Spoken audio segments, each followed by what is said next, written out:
And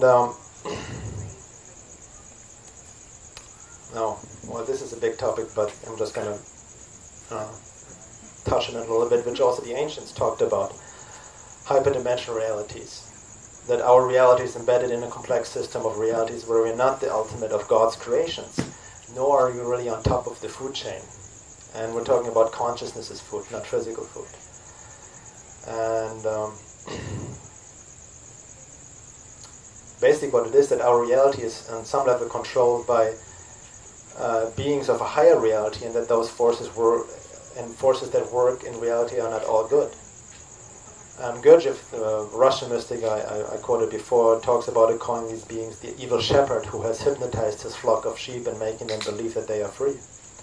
Other esoteric traditions call it the general law that watches over man and keeps him in place. Carlos Castaneda, I don't know if you're familiar with his teachings, Don Juan talks about it extensively in his later work. He talks about the flyers and the predator that keeps man hostage and works through man. The Gnostics call it the archons, and so did the Hermetics, who are also very aware of that humanity is caught within a prison and in control of a higher order.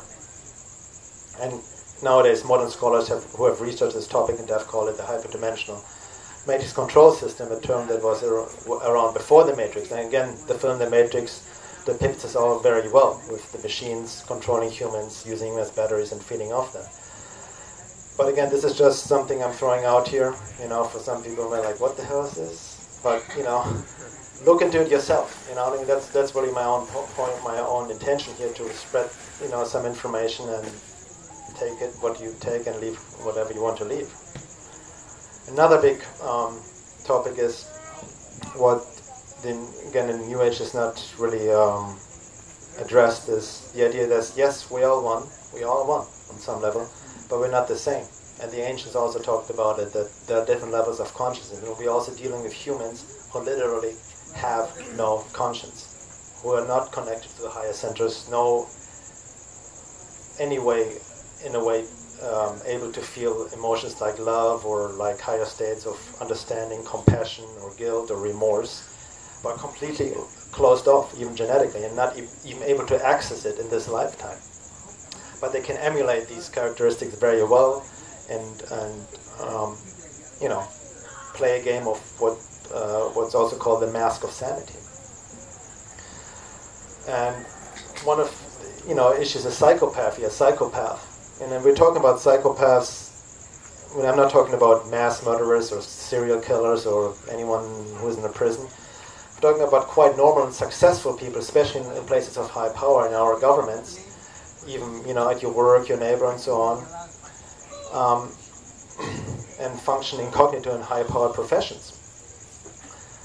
But the problem is, like with psychopaths, especially in governments, in places of high power, that you're dealing with people who have do not think or feel like you at all, and that's a big issue. Like the ad here says from Science of the Times, psychopaths rule our world.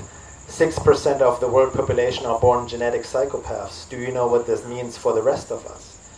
And it's a big topic, because this is not going to, as long as we think that a lot of these leaders in governments and so on act and feel like we do, nothing's going to change. Because we're dealing with a type of human who has no conscience whatsoever.